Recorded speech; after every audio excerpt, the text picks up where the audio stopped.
sent you a couple of messages on Messenger. Yeah, welcome. Let me grab your Tell me where in El Paso. East El Paso? Did you go to Eastwood? Hanks. Hanks High School. Yeah, my family lives there. Yeah, oh my gosh, thanks for being here. I love it. Here we go. 1, 2, 3. All right, and then we're going to get started. My husband and my daughter are nursing in New York. Awesome. And I would like, if we have time, Thanks for coming out. we have Yeah, time and later for supporting a us. picture I of just appreciate me and that. Beto. Yeah. I'll do it now. Okay, because I would love a picture of the two of us. Yep. Thank you. Right on. Okay. Thank you. Right on. Let's do it. Hey.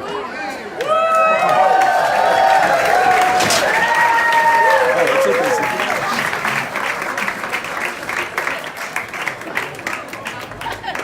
How are you?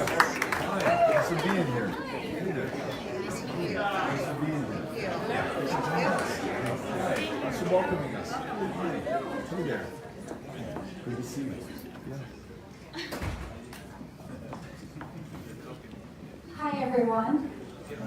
I want to welcome you to my home. I'm thrilled that this event has generated so much excitement. My name is Lori Weisenberger. I grew up in a big Catholic Republican family.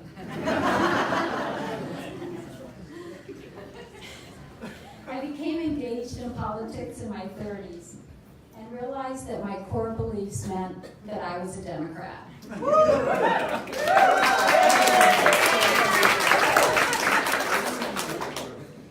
I've learned that caucusing and volunteering are an important part of our civic duty.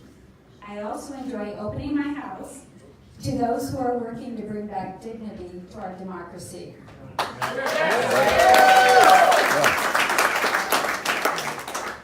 In 2020, my first and only goal is to defeat Donald Trump.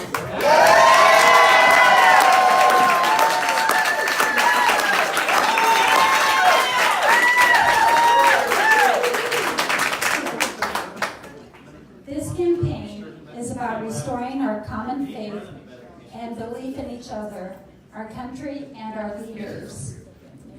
This is about showing the power of the people to run a grassroots campaign. Beto launched his campaign just weeks ago, on the ground running in local communities, and we are excited to have him back with us, meeting, listening, and learning from everyday Iowans. We know that we can only take back our country by getting out there and organizing our family, friends, and neighbors. Please caucus for Beto, if he is who best represents your vision for our democracy. With that, I am proud to introduce Beto O'Rourke.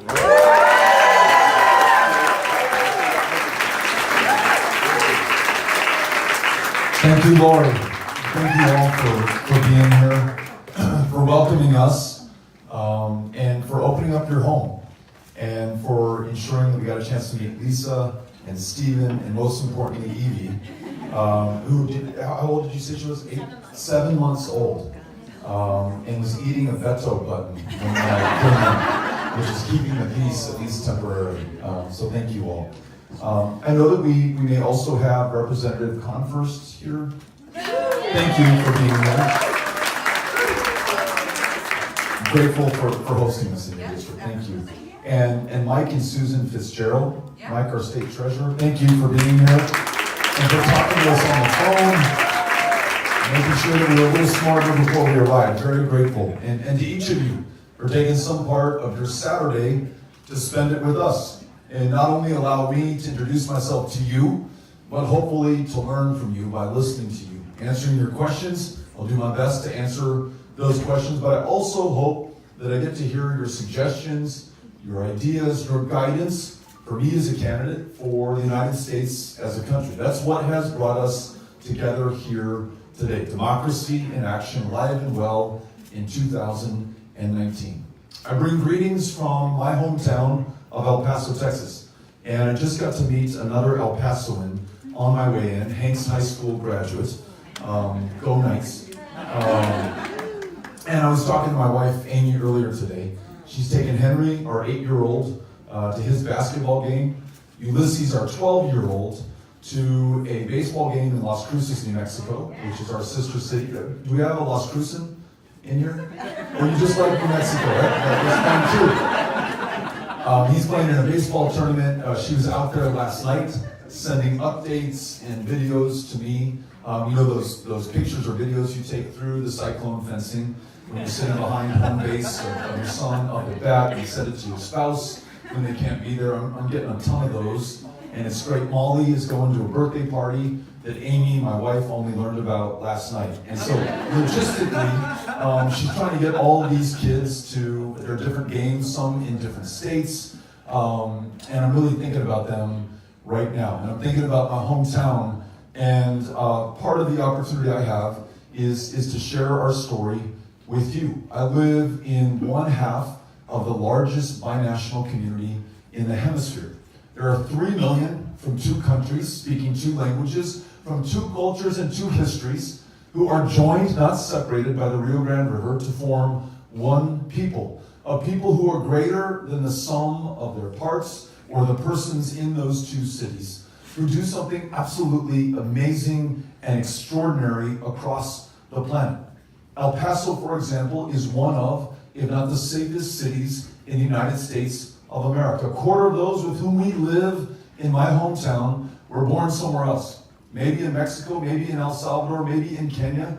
They chose us. They left their hometown, their family, their comfort, their community to begin again as strangers in a strange land, to do better for themselves, but also to do better for all of us. And they have. Our success, our strength, and yes, our security is premised on their presence. And it's been that way for as long as we have been a community. There was an undocumented immigrant in El Paso named Marcelino Serna at the turn of the last century. And maybe like others, he was fleeing crushing poverty, looking for opportunity, trying to get away from persecution or death. Whatever his reasons, he found a home in El Paso.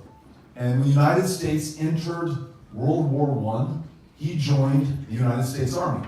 And when his drill sergeant found out that Serna was not a citizen, he said, look, Marcelino, every single man in this unit is going to France. But not every single one of them is going to return back home to this community. You do not have to do this. This is not your fight. Serna, like any good American, said, no, on the contrary, this is my fight because this is my country and I'm going over. And he did. And he returned the most highly decorated veteran from the entire state of Texas in all of World War I.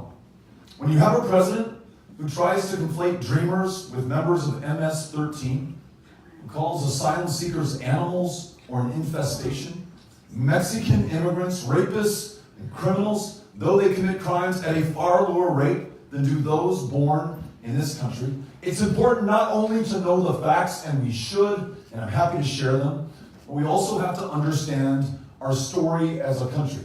And that it is composed and comprised of people from the planet over who have made us stronger when they have chosen us. At a time that this country proposes to build a 2,000-mile, 30-foot high, $30 billion wall, when my hometown and other border communities are among the safest places in this country, the city of El Paso just dedicated a new international bridge that connects El Paso and Juarez, and we named it after Marcelino Serna. A reminder to us of who we are and who we can continue to be if we do not lose sight of what is so unique, so special, and so extraordinary about the United States. Now, thank you.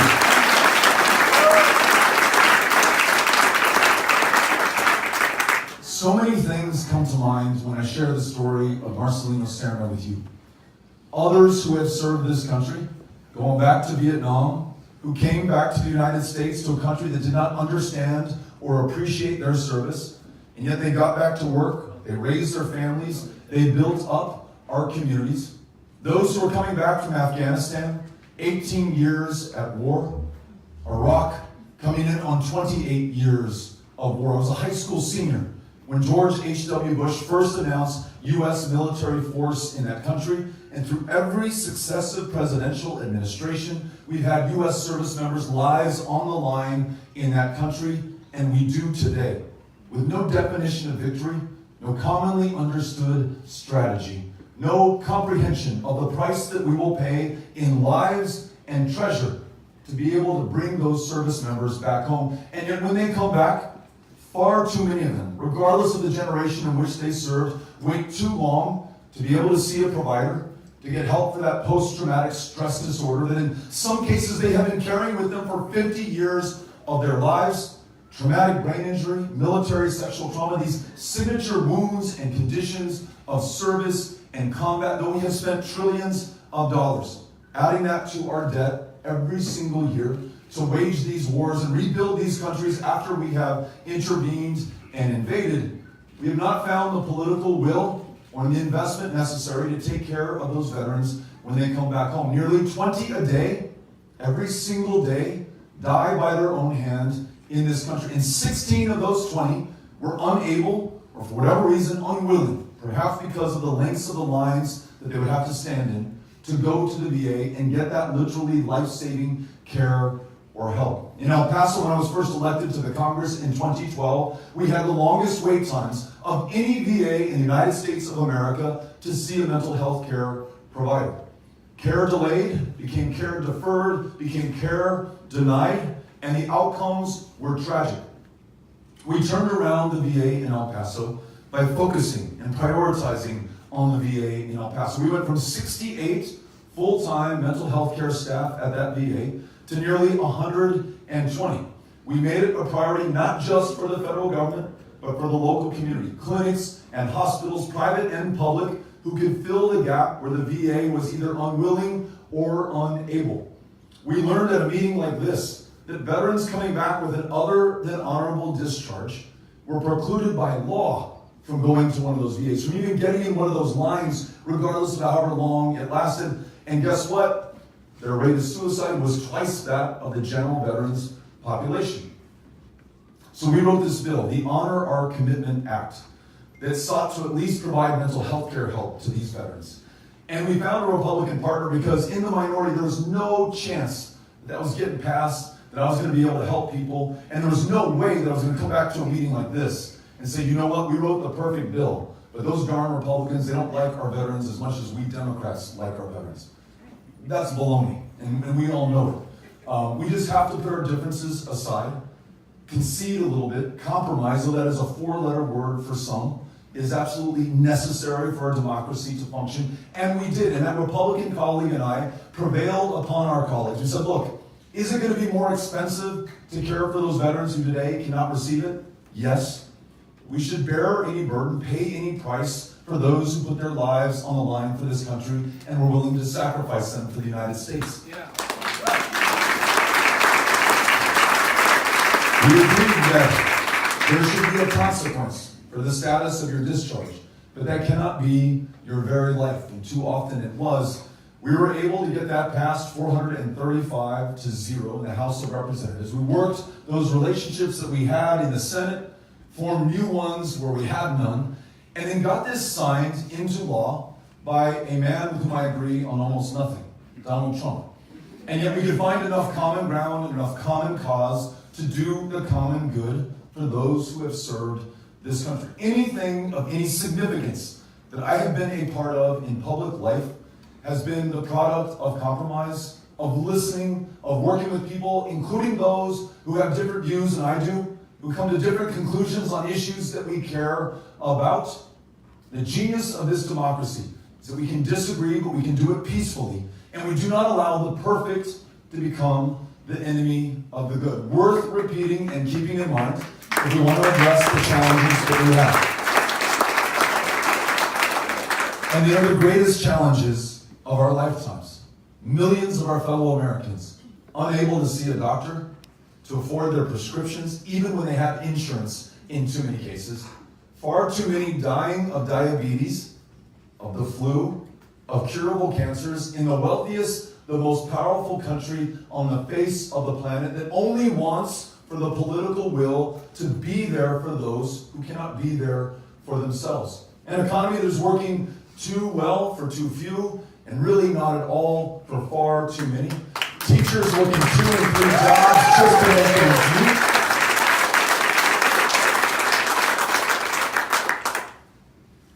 people needing the training and the skills and the opportunity to have purpose and function in their lives, to command a real paycheck that provides a living wage and dignity in their lives and for the lives of their families and by extension, their communities. Immigration, think about Marcelino Serna. We think about millions of people here, more than 1 million who are dreamers, just like Serna was a dreamer back more than 100 years ago, who live in a persistent, constant fear of deportation back to a country that for all intents and purposes they do not know, whose language they do not speak, where they may no longer have family, and if sent there, and they are successful against those mighty, long odds, they'll be successful for that place, for that country, not for Des Moines, not for Iowa, not for the United States of America. If we're going to have comprehensive immigration reform, we're going to have to come together. It cannot be done by half measure or by only half the country. It cannot be a Democratic Party imposed solution. We're going to have to find that common ground and do what is in the common interest of this country. And if we are going to meet the mother of all challenges, the existential threat before us and before every single person on this planet of climate change, if we will listen to the scientists, and I for one do, I don't think that wind turbines cause cancer. I know that global warming is real. I know that it is caused by our own emissions, our own excesses, and our own inaction, and that the 1 degree Celsius that this globe has warmed just since 1980 over pre-industrial revolution levels is owing to what we do in our lives and what we have failed to do in our politics and in our democracy. Those scientists tell us that the runoff into the Missouri River, that basin is seeing 4 times the level of runoff that it does in a normal year. The greatest runoff since we've been keeping records of the Missouri River. Those floods are not only a natural disaster, they are a disaster of human inaction and a failure of will in our democracy. 58 inches of rain fell from the sky in southeast Texas and in Houston, Texas. That's the landfall record for as long as we've been keeping them in all of North America. And it was the third 500-year flood in just that one community in 5 years. The people of Texas know that they are not set for the next 1,500 years, which is how the math should work out. Because those scientists say that those floods, the floods here along the Missouri, the droughts through which our farmers in West Texas attempt to persist, the fires in California, the civil war in Syria provoked by the greatest drought in their recorded history. The challenges that we face are only going to become more profound, more devastating. They're only going to take more property and human life. If you're concerned about 400,000 apprehensions on our southern border, wait until some countries in the Western Hemisphere can no longer support human life. That is exactly the trajectory that we are on today. But those same scientists give us some cause for hope, because they tell us that there are 10 to 12 years left to us to be able to make the big, decisive, bold change that we need to if we are to survive, and more importantly, if our kids and our grandkids and the people of the future are going to be okay. But it must mean that we free ourselves from a dependence on fossil fuels, that we fully transition to renewable energy, that you are leading on here in Iowa, where you generate more wind as a share of your energy portfolio than any other state. You've got to invest in solar and other renewable technologies, which, by the way, are connected to jobs and economic growth. The 2 fastest growing jobs in the United States today are wind jobs and they are solar jobs. And when we listen to rural America, every farmer, every rancher, every person in a small community wants to do their part as well. They come to the table with solutions as well. Having an incentive in the Farm Bill to plant cover crops, they capture more of that carbon out of the air. Opening up technologies of precision tilling and farming to disturb less of the carbon that's in the soil today. Increasing the conservation fund in that same farm bill so that there are fewer acres under cultivation. Those farmers can still make a profit without cultivating every square inch under their possession. The only reason so many are doing that right now, it is the only way to stay above water during times of record droughts in some parts of the country and record debt for farmers almost everywhere. If we come together as a country, defined not by our differences, but in the common cause that we see, defined not by our fears of one another, but by our ambitions, our aspirations, the hard work, the resolve, the creativity, the service, and yes, the sacrifice that we're willing to bring to bear to achieve these ambitions, then those people of the future looking back on us in 2019 and 2020 are going to be proud of what we were able to do. That's the story. I want them to be able to tell their children and their grandchildren.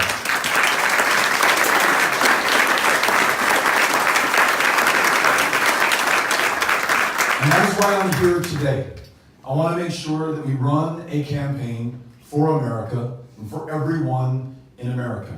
Who cares about the differences? Before we are anything else, we are Americans first. And we have the greatest opportunity to allow this country to live to its full promise. But it will take everyone. So I'm going to campaign for everyone. I'm going to listen to everyone. And then on the first day of our administration in January of 2021, we're going to bring in the power of everyone, a movement, a country, not just a person or a party, to achieve our priorities. That's why I'm running to serve you as the next president of the United States of America. And I am grateful for the opportunity to be here with you. Thank you, Lori. Really, really appreciate it. Thank you, Lee. So, Cynthia Connell, to your right, has a microphone. If you'll raise your hand, I will try to bring as many people into the conversation as possible. Again, you're welcome to ask a question, suggest an idea. Just want to get as many voices in as we can. Okay, so I have a question about healthcare. So on your website, it talks about kind of a blending of the public and the private. Can you give maybe a little more information so that people can buy into Medicare, but then they also have a chance to stay on a private plan? So can you give some more information? Thanks, Stephen. So when it comes to healthcare and the challenges that we have today in a country where people are being consumed by these preventable diseases, where one of our largest mental health care providers is the county jail system, so that people with schizophrenia and bipolar disorder and depression literally are getting arrested on purpose to go to jail. The one place they're guaranteed a square meal, a roof over their heads, clothes on their back, and a prescription to psychotropic medications that momentarily make life bearable for them. A country in the midst of a maternal mortality crisis 3 times as deadly for women of color. We've got to get to guaranteed high-quality universal health care as quickly as possible. That means primary health care for everyone, mental health care for everyone, and every woman making her own decisions about her own body.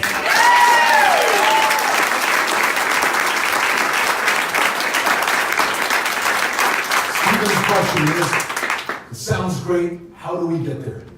We can begin with the most urgent and most obtainable priorities. Let's expand Medicaid in every state, including mine that has failed to do so far, and yours, which has decided to privatize it for whatever reason. Make it public and make it available and make it successful. Second, let's make our prescription medications affordable. There was a school teacher in Weatherford, Texas, in 2017, who died of the flu. She had insurance, but she didn't have $119, which was the copay on the flu medication that she needed. Our first day of the campaign in Keokuk, Iowa, woman says, my daughter's prescription, $444. Every time she fills it, that's when the copays kick in. It's $444.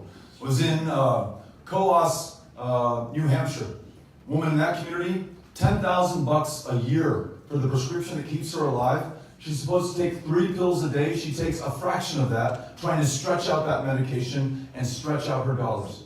Inexplicable to me that though we buy so many prescription medications through the VA, through the Department of Defense, through federally insured federal employees, through Medicaid and through Medicare, we don't use the full weight of our purchasing power and leverage to bring down the prices of medications. Inexplicable to me that we don't allow you to buy from Canada or Mexico or Europe or somewhere else if you cannot find that affordable prescription here. Inexplicable unless you follow the money. These corporations pay not just for access, they pay for outcomes. They pay to ensure their bottom line in the interest of their shareholders, even if it comes at the cost and the consequence of our fellow Americans and their lives. So in addition to keeping down the cost of prescription drugs by allowing Medicare to use its leverage, allowing you to buy from other countries if that best serves your family.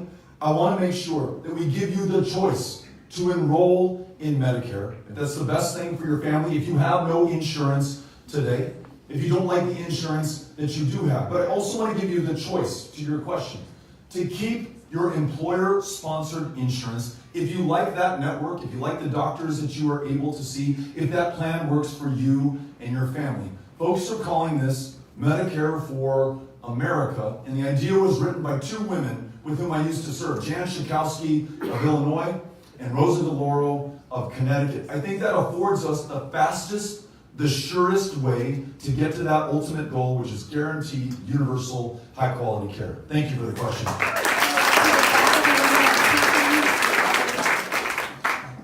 Hello, Congressman. I'm David. I'm a senior at Valley High School going to Grinnell College, majoring in economics, political science.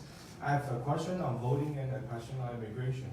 I have a friend at a university of Wisconsin, and he's an international student, and he voted in last year's midterm election. I want to ask, why are you making voting easier? How do you prevent these things from happening, non-citizen voting and immigration? We all know that it is not about ethnicity or religion to decide whether the people is rapist or not, but we all know all ethnicity have good people and bad people, so how you select good immigrants from bad immigrants, from the real rapists, and how you make legal immigration easier so people will not seek illegal immigration. Like my friend Swallow, the chairman of Chinese Association for Iowa, it actually cost him 15 years to go through the legal immigration process. How you make legal immigration through education, through the elites, all the system, to be easier than illegal immigration. Okay. David, thank you for the question. And the first of those two, the second was immigration. The first was access to the ballot box. And you mentioned a friend who's an international student who voted in the election. You're telling me about that because he should not have voted in that election? Was he a U.S. citizen? Okay, yeah. So if you're not a U.S. citizen, you cannot vote in federal elections. And we got to make that obviously more clear for some who may have been confused and inadvertently did something that they were not supposed to do that's against the law in this country. But at the same time, and I think that the threat of that in our democracy is minuscule compared to the real challenge that we have of ensuring one person, one vote in the United States of America. David, in my home state of Texas, until 2018, we ranked 50th in the country in voter turnout. Now, it is not because we like democracy less than you like democracy here in Iowa. It is because we were drawn that way. Our congressional districts were gerrymandered based on race and ethnicity. It's not just me saying it. The courts in 2017 said that. And it's not just in 2017. You look at the history of Texas following Reconstruction, and we've effectively kept people of color out of the ballot box. In El Paso, Texas, there was an extraordinary doctor named Dr. Lawrence Nixon, paid his poll tax in 1924, went to go vote, and was denied the ability to do so because it was an all-white Democratic primary back then. Took his case to the Supreme Court twice, finally won. 20 years almost to the day, 1944, he's able to walk into that polling place and cast his ballot. He'd been an American citizen. He was born an American citizen every day of his life, and yet that's what he had to do in order to be able to vote. In Texas today, beyond the racial gerrymandering, you can use your license to carry a firearm to prove who you are at the ballot box, but you cannot use your student ID at the University of Texas at El Paso to prove who you are at the ballot box. It's very clear who we want and who we do not want to vote in Texas. So our challenge is to sign into law a new Voting Rights Act, same day and automatic voter registration, end gerrymandering through citizen-led commissions that redistrict in their communities. And to this question about how did pharmaceutical corporations get so much power, and we can talk about a lot of other corporations that do as well, we've got to ban the use of political action committee contributions, special interest money, dark funds that purchase the outcomes of our elections. On immigration, we're a country comprised of people from the world over, some who can trace their family tree back in the United States 10,000 years. Some who can trace their family tree back to those who were brought in bondage to this country, that literally built this country as slaves. Some who came as immigrants and asylum seekers and refugees, but as my former colleague John Lewis, the civil rights champion and leader, likes to say, now that we came in different ships at different times, we're all in the same boat. And our genius to be a nation defined not by race or ethnicity, but this idea and this experiment of democracy. The example to so much of the rest of the world hinges on our ability to continue to welcome people from the world over. I made the case that El Paso, a city of immigrants, is stronger, more successful, and safer by the very presence of those immigrants. We all know that refugees are among the most highly vetted populations to ever set foot in this country. So we know they are not a danger to us when they come here. We know that immigrants commit violent crimes at lower rates than do those who are born in this country. And we also know, in the small towns that I've been to in Iowa and in Texas, it is the immigrants who are coming into them to work the toughest jobs, go to one of the Tyson's factories in Storm Lake, or go to Delicia's Bakery and talk to those who are eating there, who've invested their dollars in reviving that small community. It depends on immigrants who want to call Storm Lake or El Paso or Des Moines home. And so something that might be inferred in your question is that should we be more selective about the immigrants that we allow in this country? Should there be some qualification on skill or merit? Should we leave behind the priority of family reunification? I think that would be dangerous. Perhaps it merits a discussion and a debate, but I come down on the side that when we bring families together, we allow people to answer their call to come here and contribute to the success of the United States, whether they're working jobs at the lower end of the economic scale or the higher end of the economic scale. This country is renewed, it is strengthened, and we are better going forward. So I want to make sure that we rewrite immigration laws in our image. Here we are, and just make that better. Thank you. We're underneath the stairs by the door. Got you. Hey there, thanks so much for coming today. Yeah. My name's Scott Soroka. I live just outside Des Moines in Johnston. And, I wanted to ask, we've seen such a hollowing out of rural communities in Iowa and across the country of young people, but then also Iowa as a whole. So many of my friends have gone to New York or DC, San Francisco, some opportunities. So I was just curious to hear your thoughts on, one, how can we keep people in our state, but then for those who have left, how can we make it more attractive for them to come back? Thank you for the question.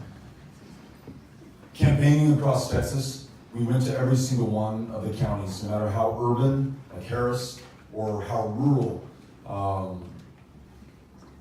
We went to places where there were more farm animals than there were people. We went to places that voted for Donald Trump over 95% in the last election. We went to every place because everyone is deserving of being heard or listened to be fought for and served. And I'm going to be unable to deliver for those people in those communities unless I've shown up first and listened to them. Going to a small community, Silverton, Texas, talking about the challenge of rural America, understanding that half of rural Texas cannot get online reliably today. So finish your education, look for a job, start a business, get what you're growing to market. Almost impossible if you cannot use the internet. Now I was talking about making an investment in infrastructure, partnering with that community. And this guy stands up in the Silverton Library. He says, I was in first grade in 1937. Our community did not have electricity back then. We weren't looking for a handout or anyone's pity or sympathy. We needed a partner. And then Congressman LBJ and then President FDR met us halfway. If we were willing to organize cooperatively, which we did, these farmers and ranchers and the folks in Silverton, Texas, then through the Rural Electrification Administration, they would make an investment, a partnership, so that I, at first grade, could read by electric light the same way that the kids in Chicago or London or Tokyo were being able to do. I knew that I was important. I knew that I counted. I knew that our community was going to be competitive. And my dad, from that point forward, he told me, was a yellow dog Democrat. Because Democrats were showing up, they were listening, and they were delivering. They weren't imposing, they weren't giving handouts, they were partnering. When I have traveled in rural Iowa, and I've listened to farmers, they've shared with me their successes, freeing their communities, their families, and their farms from a dependence on commodity markets over which they have no control, adding value to what they grow, allowing us to help meet our climate challenges, taking 10% of the gasoline off the market and replacing it with ethanol. They have told me about this precision tilling and farming, the cover crops that they want to plant, the desire to make a profit so that they can hand that farm down to their kids, to their daughter, to their sons, so that that farm is not subdivided into housing, so that someone's going to grow the food and the fiber upon which we and so much of the world depends. I think showing up and demonstrating respect by listening and learning and then reflecting what we've learned on the campaign trail and then in service once in a position of public trust is essential to connecting with rural America or urban America or any part of America. And I think if we pick and choose and we say, you know what, Democrats are going to contend here, but we're not going to make the effort there. It's just not worth our value or our investment. It won't produce a return. Then we lose, and we deserve to lose. In Texas, there were communities that had not been visited by a Democrat in generations because they were thought to be so reliably red that people like me feared to tread. And Republicans, as a consequence, didn't have to show up either because there was no contest in November. So effectively and functionally, those folks in those communities were not represented, were not heard, did not have a seat at the table. We as a party, we as a people, have to show up everywhere for everyone. Not only is it the way in which we can win, it is the way in which we can bring this country together to work, to prosper, and to succeed. So thank you.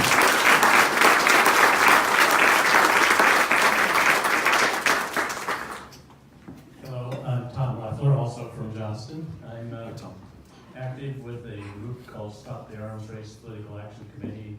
We have no money.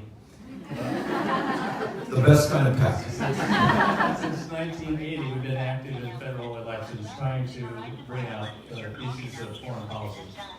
Thank you for... can you turn that off? Okay, so the question, I really appreciated your comments about the terrible cost to veterans of our endless wars. And I appreciate some of the candidates speaking out against the fallacy of successful endless wars. What is your thought about how to reduce military spending and overcome the influence of the military-industrial complex? Thanks for the question, Tom. And the phrase that you just used at the end of your question is a reminder that this doesn't have to be a Democratic Party priority. It was a Republican, Dwight Eisenhower, a former general, supreme commander of our forces in World War II and of the Western democracies, who warned against the military-industrial complex. Because what we have seen in this country after World War II is that our interventions and our overthrows of other governments in other countries have produced so many more problems than they have provided benefits to the American public or those who live in those places. In Central America, those people to whom we are connected by land and culture and family and history, you look at Guatemala in the 1950s, we overthrew, through a CIA-led coup, the government of Jacob Arbenz Guzman, democratically elected, and that country has had problems every single year since. And guess who's showing up on our border today? Kids, if they're lucky with their moms, who traveled 2,000 miles from Guatemala. Our intervention in wars in the 70s and 80s in El Salvador and Nicaragua, there is a tremendously long half-life to these interventions that we are still seeing today by those who are showing up again at our front door at the Texas-Mexico border. And yet, this president is threatening to use war in Venezuela, another Latin American intervention using the military instead of diplomacy or economy or convening the other countries of the hemisphere together. Iran with Mossadegh, there's a reason that you got the Iranian Revolution. And you have a real serious threat to the United States and to Israel and to the world that they're able to obtain a nuclear weapon. And you can make the connection to our intervention there as well. I mentioned Afghanistan, and authorization for the use of military force passed in 2001. And here we are in 2019 with no end in sight. I'll tell you a story. There was one person who voted against that in 2001. Barbara Lee. She's a member of Congress who represents Oakland, California, was born in El Paso, Texas. Her mom, by the way, helped integrate higher education in our state. I remember driving home that day from work in 2001, listening to the radio, and they were announcing the vote total, and they said there was one member of Congress who voted against war.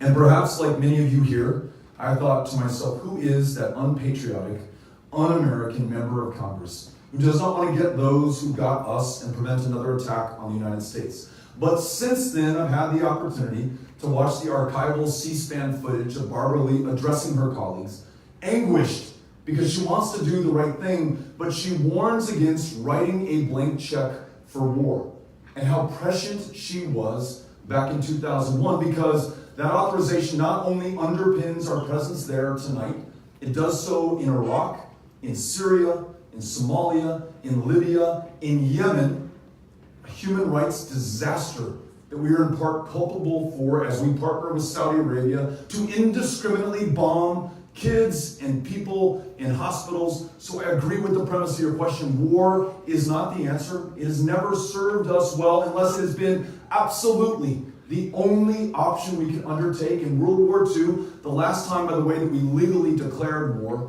under Article 1 of the Constitution, may be the last best example of that. So I want to make sure that we do not have a military-first foreign policy, which we do now, which we have prior to this administration.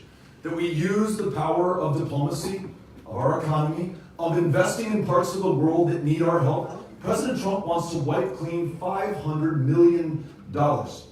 Remember, his wall is going to cost $30 billion. $500 million is all that's going to Honduras, Guatemala, and El Salvador. Now he wants to make it zero. Will that make things better or worse in that country where more people flee to the United States or fewer? I want to double what we are spending in that part of the world, not use military force, make those communities safe for people to live in, to stay in, to work in, so they don't have to come to the United States of America.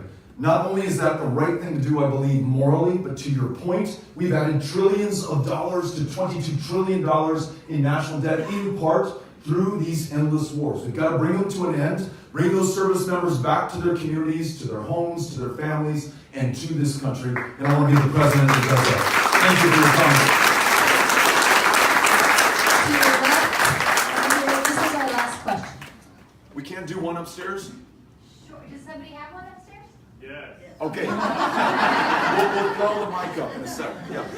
Hi, I'm Courtney. I'm a social worker, and I work with individuals and families experiencing homelessness. So I'd like to know a little bit about what you would do as president to make housing affordable for our families. We know that families who are making the minimum wage can't afford a two-bedroom apartment in any county in this country. So what would you do to help alleviate that? Thank you so much for the question, for the work that you are pursuing, and for bringing up a really important issue. So I was at Grinnell last night, and someone, as I was leaving, asked me the same question one-on-one, and she said, what do you think about a universal housing voucher? And I had to be honest with her, and I'll be honest with you, I hadn't really thought about a universal housing voucher, but after we finished and we got back to the hotel, I started to read about universal housing vouchers. And the intent is absolutely solid. No American should be paying more than 30% of their income on housing. Too many Americans are paying 50%, 80%, almost all of their income on being able to keep a roof over their heads. So many Americans who are homeless today are homeless because in some cases they have reported a spouse who is beating them, who they are afraid will kill them. And when that spouse is arrested and prosecuted, there's no longer enough income coming in to pay the note on that mortgage, and that family's out on the streets. And in some communities, you have to be on the streets for over a year before you qualify for housing assistance. That's the very story I was told by a woman who's living in a tent under a bridge in Houston, Texas. I asked her how she came to this place, and that was the story that she told me. As you know, we have a program called Section 8 housing in this country, which is supposed to join with the market and developers and property owners to make sure that there are more units available. But there's far more demand than there is capacity in that program right now. So perhaps we do something to either strengthen that Section 8 program, to provide more resources to it, set different conditions so we spread out the opportunity and the capacity for more Americans. We also ensure that more of our fellow Americans can afford a first-time home loan. And I want to point this out. Part of the reason that there's 10 times the wealth in white America than there is in Black America is because policies of Jim Crow, segregation, redlining, they kept some African Americans from even obtaining a home loan, creating wealth that they could pass down to the next generation, have kept them, in some cases, impoverished and out of opportunity. So making sure that capital is available to communities to whom capital has been denied in the past is also a great place for us to start. So these are some ideas that I would love to run with, but would also love to continue the conversation and receive your guidance and help in making sure that we make a difference in this issue. Thank you very much. Appreciate it. Thank you. Hello, I'm Zach from West Des Moines. I have a foreign policy question. Do you have a plan to confront China's increasing aggression towards our Asian allies? Yes. Thank you for the question. Cynthia, thank you for making the effort to go upstairs. Appreciate it. So there are no two ways about it. China poses a threat to the United States. Now, whether that's a threat in terms of their currency manipulation, so that they have an advantage in trade, whether it's dumping steel at below cost on markets like this one here in the United States, whether it is their saber rattling or the threats that they pose to Vietnam, to Japan, to other countries in that part of the world, we have to confront them. But I ask you, when in the foreign policy of the United States of America have we ever sought to go to war, whether it was a trade war or a military war, without our allies? And that is precisely what this president has done. At a time that he tells us he's falling in love, those are his words, with Kim Jong-un, a murderous dictator who has the capacity to visit nuclear terror, not just on that region, but potentially on the United States, sidles up to Vladimir Putin, who beyond a shadow of a doubt sought to undermine our democracy in 2016, may be doing it today. Whether it's Duterte, whether it's Erdogan, whether it's al-Sisi, whether it's the leaders in Saudi Arabia, those are his friends. Those are the people to whom he's joined the United States of America, while turning his back on Mexico and Canada, two of the largest markets that we are literally connected to via land, the European Union, NATO, an alliance forged in sacrifice, which for 75 years has kept the world free from democracy. The only time the fifth article of the North Atlantic Treaty Organization has been invoked was in 2001, when the United States was attacked. And that fifth article for common defense, our NATO allies came in, they had our backs. President Trump openly questioning whether NATO makes sense, openly inviting, I would argue, aggression by Russia in the absence of resolve on our part. So yes, let us confront China's trade practices. Let us confront China's expansionism and saber rattling. But let us do so in concert with the other countries of the world. I don't want to go this one alone. I want it to be resolved peacefully. Thank you for asking the question. Lori, thank you for having us in your home. To everyone who joined us today,